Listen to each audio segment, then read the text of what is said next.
Hello दोस्तों, कैसे हैं आप सब लोग। मेरा नाम है Aman Jaiswal and I welcome you to government jobs Adda 24/7। आशा करता हूं सब लोग बहुत अच्छे होंगे। आप लोगों के लिए हर रोज अगर कहीं पर भी कोई भी वैकेंसी हिंदुस्तान के अंदर आती है, सरकारी या प्राइवेट, तो हम तुरंत आपके सामने आ जाते हैं आपको अपडेट देने के लिए। ऐसा ही एक बहुत इंपॉर्टेंट अपडेट आपको अभी मिलने वाला है। अगले 10 मिनट तक बहुत ध्यान से सारी बातों को सुनना।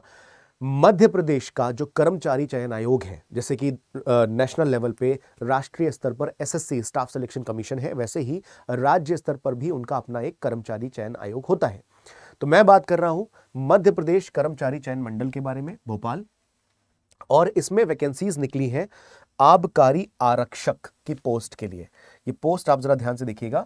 ये पोस्ट है आबकारी आरक्षक और इसमें दो तरह की रिक्रूटमेंट है, एक तो डायरेक्ट और दूसरा बैकलॉग। बैकलॉग का मतलब ये हो गया कि पहले की कुछ रिक्रूटमेंट थी जो आगे प्रोसेस नहीं हो पाया, तो वो अब कंडक्ट हो रही है।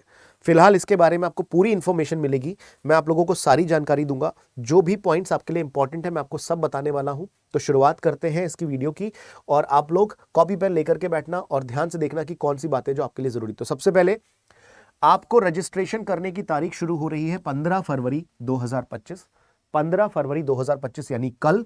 और इसकी लास्ट डेट है 1 मार्च 2025, यानी आपको 14 दिन का विंडो मिल रहा है यहां पर। ठीक है, 13-14 दिन का विंडो मिल रहा है। वेट मत करना कि मैं बाद में भरूंगा, बेटा जितना जल्दी हो सके 1-2-3 दिन में कर दो। अब आप कब कब भर पाओगे फॉर्म? अगर आप एलिजिबल हो, अगर आप योग्य हो। अब आप योग्य हो या नहीं कैसे पता चलेगा, मैं बताऊंगा, थोड़ी सी देर रुको। अगर फॉर्म में कहीं कोई मिस्टेक हो गई, गलती हो गई, तो आप उसे संशोधन उसमें कर सकते हो, चेंजेस कर सकते हो, आप उसमें इंप्रूवमेंट कर सकते हो। उसकी डेट 15 यानी कल से ही शुरू होगी और ये चलेगी 6 मार्च तक। ठीक है। पेपर कब होगा? पेपर की डेट इन्होंने पहले ही दे दी है। ये सबसे अच्छी बात है कि 5 जुलाई को ये पेपर ले लेंगे। तो आपके पास 13-14 दिन फरवरी में, फिर मार्च, अप्रैल, मई, जून, 4 महीने पूरे, 120 + 15 लगभग 135 दिन है। अच्छा खासा टाइम है पेपर देने के लिए। सीधी भर्ती के लिए जो फीस है, अनरिजर्व्ड कैटेगरी के लिए 500 रुपए है, और जो रिजर्व कैटेगरीज है, फिर चाहे वो एससी है, एसटीज है, ओबीसी है, ईडब्ल्यूएस है, 250 रुपए है। इस फीस का आप ध्यान रखेंगे। ठीक है जी। अब आगे बात कर लेते हैं। पेपर की डेट इन्होंने पहले से दे दी है 5 जुलाई। 2 शिफ्ट में ये पेपर होगा, फर्स्ट एंड सेकंड। पहली शिफ्ट का एग्जाम जो है वो टाइमिंग रहेगा 9 से 11 बजे, और दूसरी का टाइमिंग रहेगा 2:30 बजे से 4:30 बजे तक। अब जो पेपर 9 बजे होगा उसके लिए आपको पहुंचना होगा 7 से 8 बजे के बीच में, किसी भी समय आप पहुंच जाइए, क्योंकि 8:50 से 9 बजे तक आपको जो टाइम मिलेगा 10 मिनट का, वो इंस्ट्रक्शंस पढ़ने का होगा, और जैसे ही 9 बजे का आपको पेपर देना शुरू कर देना है। सेम चीज यहां पर होगी। रिपोर्टिंग टाइम 12:30 से 1:30 के बीच रहेगा। 2:20 पर आपको इंस्ट्रक्शंस के लिए टाइम मिल जाएगा, इंस्ट्रक्शंस पढ़ने के लिए, और ठीक 2:30 पे आप पेपर देना शुरू कर सकते हैं। ये बहुत अच्छी चीज है कि इन्होंने सारी चीजें क्लियर कर दी है। पेपर ऑनलाइन मोड में है, तो ये भी आपको टेंशन लेने की जरूरत नहीं, क्योंकि आजकल हर पेपर ऑनलाइन ही हो रहा है। अब बात करते हैं भर्ती के बारे में। नंबर कितना है? आबकारी आरक्षक सीधी भर्ती, कुल 248 पद है। अब किस कैटेगरी के लिए कितने पद हैं वो आप देख लीजिएगा, आपका टाइम मैं नहीं लूंगा, वीडियो पॉज करके चाहो तो देख लो। अनरिजर्व कैटेगरी के लिए टोटल 72 है, ईडब्ल्यूएस के लिए 26 है, अनुसूचित जाति के लिए, एससीज के लिए 35 है। बाकी आप खुद देख लीजिएगा। मेन मैटर क्या था कि टोटल वैकेंसीज कितनी है। आपके लिए जरूरी क्या है कि आप किस कैटेगरी में है, उस कैटेगरी के हिसाब से जरूरी क्या है, देख लीजिएगा।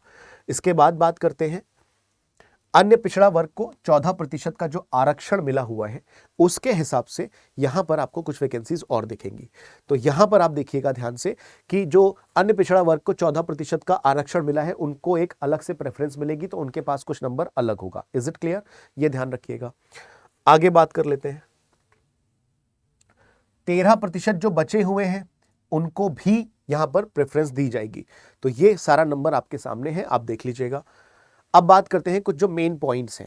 जो बैकलॉग है, अभी तक तो हमने डायरेक्ट की बात की, अब जो बैकलॉग है उसके बारे में देख लेते हैं। कुल 5 पद है बैकलॉग। क्या प्रोसेस अलग होगा, देख लेते हैं। किसको कितना रिजर्वेशन मिलेगा? तो महिलाओं के लिए जो 33% का हॉरिजॉन्टल और कंपार्टमेंटल वाइज के लिए जो दिया गया है रिजर्वेशन, वो यहां पर अप्लीकेबल है। ठीक है ना। अगर कोई भी सवाल आपके मन में आ रहा है बेटा, तो कमेंट कर देना, मैं उस पर एक अलग से वीडियो ले आऊंगा, पूरा आपके क्वेरीज जो है क्लियर कर दूंगा। आगे देखिएगा। जो सैलरी है वो 19,500 से 62,000 रुपए तक जाएगी। पे बैंड ये बीच का है, बाकी ये बेसिक है। इस पे आपके भत्ते वगैरह सब अलग लगेगा, तो अच्छी खासी सैलरी है ये। ठीक है ना। चलिए आप देखो ध्यान से क्या लिखा है, न्यूनतम प्रथम वर्ष 70%, द्वितीय वर्ष 80% एवं, तो ये था क्या, ये शायद इसके बारे में आपको बताता हूं मैं अभी, फॉर्म उसको नोटिफिकेशन में देखते हैं। चलिए, तो कुछ इंपॉर्टेंट पॉइंट्स हैं, उस पर आप ध्यान देंगे। सैलरी आपको मिल गई। आयु सीमा की बात कर लेते हैं। तो भाई 18 से 35 के बीच में अगर आप पाते हो तो मुबारक है, आप इस फॉर्म को भर सकते हैं। क्या इसमें रिलैक्सेशन है? बिल्कुल। मैक्सिमम 38 साल, मैक्सिमम 38 साल। आप किसी भी कैटेगरी में आते हो, अगर 38 के अंदर अंदर आप हैं तो आप ये फॉर्म भर सकते हैं। रिजर्वेशन किसको मिलता है? एससीज को, एसटीज को, ओबीसीज को, ईडब्ल्यूएस को, करेक्ट। तो आप देख लीजिएगा ओबीसी में किसको मिलेगा? जिसको, जो नॉन क्रीमी लेयर में है। क्या एक्स सर्विसमैन के लिए है? हाँ जी है, लेकिन मैक्सिमम 38, ये भी ध्यान रखिएगा। इसके बाद में इंडिया का ही होना चाहिए। अच्छी बात यह है कि भले ही ये एमपी के ही लिए है, एमपी में जॉब है, एमपी का जो राज्य स्तर पर कर्मचारी चयन आयोग है उन्होंने वैकेंसीज निकाली है, लेकिन इसमें भारत का निवासी, आप चाहे किसी भी राज्य को हो, आप अप्लाई कर सकते हो। ये बहुत अच्छी बात है। तो आप किसी भी राज्य के हैं, आप अप्लाई कर सकते हैं। चयन का प्रोसेस क्या होगा? रिटन एग्जाम होगा, उसके बाद में इंटरव्यू होगा। यहां पर सारी बातें हिंदी में क्यों लिखी है? क्योंकि नोटिफिकेशन हिंदी में है। आबकारी विभाग जो स्टेट लेवल पे एग्जाम्स होते हैं उनका प्राइमरी लैंग्वेज हिंदी ही होता है, ठीक है। आगे बात करते हैं। आयु सीमा में छूट कितनी होगी आप एक बार देख लीजिएगा, बता दिया गया है। अच्छा, कई बार ना इंटरकास्ट मैरिज के नाम पर भी लोग रिबेट ले लेते हैं, एज रिलैक्सेशन तो है तो, बट वो भी फिर भी 5 साल ही है, इससे ज्यादा नहीं है। तो बस कुल मिलाकर के आप ये समझ लो, अगर 38 से ज्यादा आप हैं तो फिर आप चाहे रिजर्व कैटेगरी में हो, चाहे आप किसी कोटे में हो, आप फॉर्म नहीं भर सकते। बस आगे देख लीजिएगा। अच्छा, पुरुष उम्मीदवारों के लिए जो ऊंचाई यानी कि हाइट है वो 167 होनी चाहिए, 167.5, और जब आप चेस्ट को फुलाएंगे तो 81 सेंटीमीटर होना चाहिए, और फुलाने के बाद में 86 यानी कि कम से कम 5 सेंटीमीटर का जो एक्सपेंशन है वो होना चाहिए। महिलाओं के लिए हाइट इतनी दी हुई है 152.4, और यहां पर भी आपको कुछ क्राइटेरिया है वो फुलफिल करने पड़ेंगे। तो मैंने आपको ये फिजिकल इनका जो क्राइटेरिया है वो बता दिया है। अब आप ध्यान रखिएगा, करना क्या है, एलिजिबिलिटी क्या है। बेटा अगर आप +2 है ना तो आप इस फॉर्म को भर सकते हो। +2 अगर आप हो, 12th पास हो, तो आप ये फॉर्म भर सकते हो। हालांकि अगर आपके पास ग्रेजुएशन है तो आपको एक एज मिल जाएगी, आपको एक प्रिविलेज मिल जाएगी, ठीक है, ध्यान रखिएगा। हाँ, लास्ट डेट तक आपके पास में डिग्री होनी चाहिए, ये जरूर ध्यान रखना, ठीक है। इसके आगे, कोई भी उम्मीदवार जिसके 2 से अधिक बच्चे हैं, उनमें से एक का जन्म अगर 26 जनवरी 2001 या उसके बाद हुआ हो, वो किसी भी सेवा या पद पर नियुक्ति के लिए पात्र नहीं होगा, ये ध्यान रखिएगा। ये बेसिकली एक्स सर्विसमैन के लिए है। आयु सीमा में किसी भी तरह की छूट नहीं दी जाएगी इस तरह के लोगों को। इसके बाद में परीक्षा का जो स्वरूप है वो क्या होगा? तो हिंदी और इंग्लिश दोनों ही मोड्स में आपको मिलेगा, मतलब बाइलिंगुअल पेपर होगा। आप जैसे कंफर्टेबल है आप उसमें दे दीजिए, हिंदी या इंग्लिश दोनों में आप दे सकते हैं। सामान्य ज्ञान में 40 अंक आएंगे। बौद्धिक क्षमता जिसको आप रीजनिंग कहते हो, ठीक है ना, रीजनिंग में आपको मिलेंगे 30 अंक, और विज्ञान यानी कि साइंस और बेसिक मैथमेटिक्स आपको यहां पर 30 नंबर का पेपर मिलेगा। तो कुल 40 + 30 + 30 ये हो गए 100 नंबर का पेपर। एक क्वेश्चन के लिए 1 नंबर मिलेगा, सिंपल सा है। सब्जेक्ट क्या क्या हो गए? सब्जेक्ट भाई आप लोग नोट कर लेंगे क्या क्या हो गया। सामान्य ज्ञान यानी कि general studies plus reasoning plus science and quants मतलब बेसिक मैथ, सरल अंक गणित, ठीक है ना, सरल अंक गणित, अरिथमेटिक आएगी, ये ध्यान रखिएगा। अच्छा, मार्क्स कैसे डिसाइड होंगे? तो भाई मार्क्स डिसाइड होंगे सफल उम्मीदवारों की सूची, उन्हीं, भाई सीधी सी बात है, जो क्वालिफाई उसी के मार्क्स में, क्या ये मैंने पॉइंट क्यों ही लिख दिया। अच्छा, आपको ये ध्यान रखना है कि अगर आप अनरिजर्व कैटेगरी में हैं तो 60%, और अगर आप रिजर्व कैटेगरी में आते हैं तो 50%, मतलब इसमें आपको 10% की छूट मिल रही है, ये आप देख लीजिएगा। इसके बाद अगर 2 उम्मीदवार यानी कि अगर टाई होता है, समान है, टाई होता है, तो जिसकी एज ज्यादा है उसे प्राथमिकता दी जाएगी, जो कि ऑलमोस्ट हर जगह पर होता है, ठीक है। सारे पॉइंटर्स आपके सामने पढ़ लीजिएगा। सिर्फ ऑनलाइन आवेदन पत्र ही स्वीकार किए जाएंगे, और अगर कोई व्यक्ति एक से ज्यादा, बहुत इंपॉर्टेंट है, कोई भी अगर एक से ज्यादा बार अप्लाई करेगा तो फिर वो, ध्यान रखिएगा, आवेदक को विभिन्न पदों के लिए एक ही आवेदन भरना होगा। मतलब ऐसा नहीं कि आपने एक बार में दोनों भर दिए, नहीं, आप दोनों के लिए अप्लाई कर सकते हो लेकिन अलग अलग, और एक से ज्यादा बार अप्लाई नहीं कर सकते। तो जब आप भरो तो भैया ध्यान रखना कि बहुत ध्यान से भरो, ठीक है।